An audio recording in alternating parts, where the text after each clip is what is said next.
ములుగు జిల్లా నూగూరు వెంకటాపురం మండలంలోని ఉప్పెడు వీరాపురం మండల పరిషత్ ప్రాథమిక ఉన్నత పాఠశాలలో కాఫిడ్ స్వచ్ఛంద సంస్థ ఆధ్వర్యంలో నిర్వహించిన మాక్ పార్లమెంటు కార్యక్రమం విద్యార్థులకు ప్రజాస్వామ్య వ్యవస్థపై అవగాహన కల్పించడంలో కీలకంగా నిలిచింది. లోక్సభ ఎలా నిర్వహించబడుతుంది, స్పీకర్ పాత్ర ఏమిటి, సభలో చర్చలు ఏ విధంగా సాగుతాయనే అంశాలను విద్యార్థులు కళ్లకు కట్టినట్లు ప్రదర్శించారు.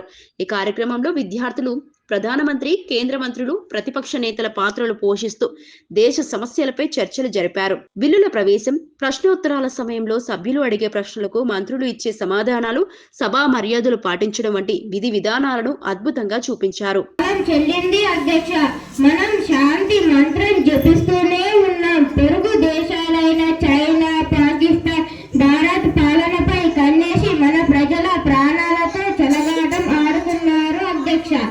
ప్రస్తుత పరిస్థితులలో మూలధన వ్యయం 30% మౌలిక అవసరాలకు ఉపయోగపడేలా వేచించడం ఒకటే సానుకూల పరిణామం అధ్యక్ష. ఈ దశలో రక్షణ రంగాల్లో మానవ వనరులను పరిమితం చేసి అట్టడుగు సాంకేతికత వినియోగించాల్సిన సమయం ఆసన్నమయ్యింది అధ్యక్ష. ప్రపంచ దేశాలని ఇదే విధాన్ని అనుసరిస్తున్నాయి అధ్యక్ష. ప్రతిపక్షం వారు ఆరోగ్య శాఖ మంత్రి గారిని మాట్లాడవలసిందిగా కోరుతున్నాము.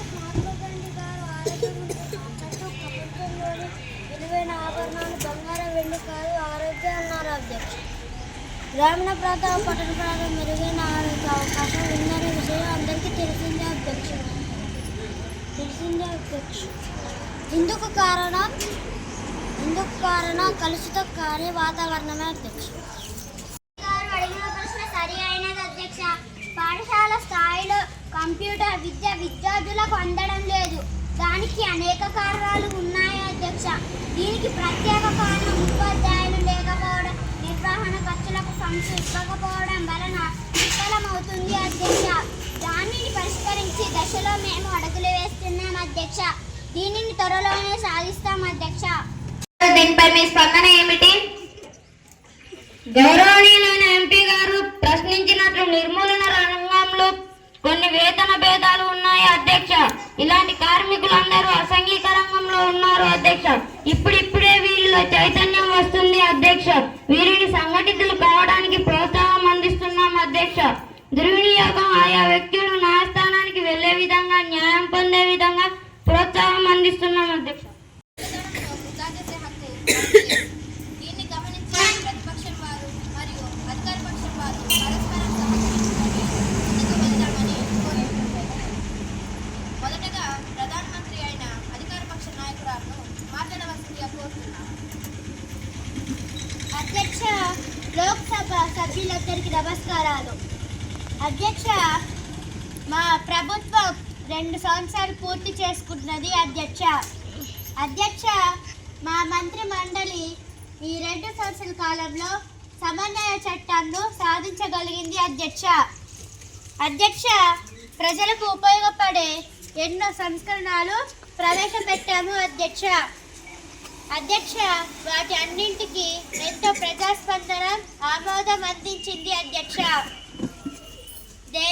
విదేశ వ్యవహారాలలో ఎన్నో దేశాల అభివృద్ధి, సహజ వనరులకు సమర్థించి సాంకేతిక పరిశ్రమకు ఒప్పందం చేసుకుంది అధ్యక్ష.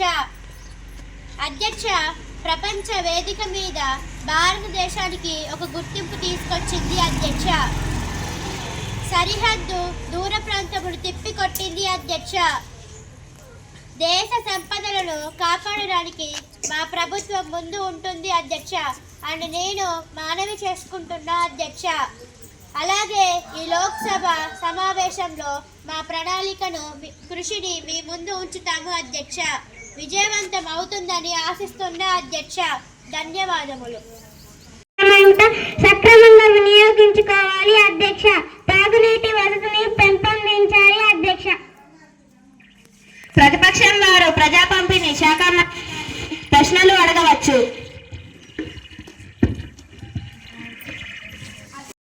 అధ్యక్ష, ఇలా ఎందుకు జరుగుతుంది అధ్యక్ష? దీనికి ఏదైనా శాశ్వత పరిష్కారం ఉందా అధ్యక్ష? రక్షణ శాఖ మంత్రి గారు దీనిపై మీ సమాధానం ఏమిటి? అధ్యక్ష, భారత్ పాకిస్తాన్ మధ్య సరిహద్దు సమస్య ఇప్పటిది కాదు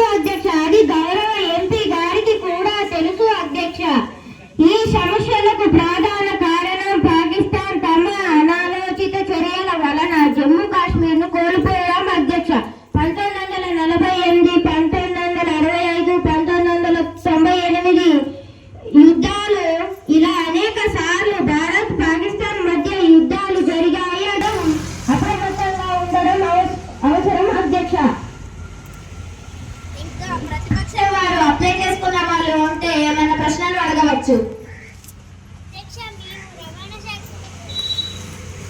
అధ్యక్ష, మేము రవాణా శాఖ మంత్రి గారిని ప్రశ్నిస్తున్నాం అధ్యక్ష. రోడ్ల పరిస్థితి మంచిగా లేక గుంటలు పడే వాహనాల రాకపోకలు చాలా ఇబ్బందిగా ఉంటుంది అధ్యక్ష. లారీలు ఎక్కువగా తిరగడం వలన ట్రాఫిక్ ఎక్కువగా ఉంటుంది అధ్యక్ష. సరైన టయానికి బస్సులు కూడా ఉండడం లేదు అధ్యక్ష. ఒక్కొక్కసారి స్కూల్కి రావడానికి బాగా లేట్ అవుతుంది అధ్యక్ష. రోడ్ల సమస్యపై ఏమైనా పరిష్కారం ఉందా అధ్యక్ష? రవాణా శాఖ మంత్రి గారు దీనిపై మీ స్పందన ఏమిటి?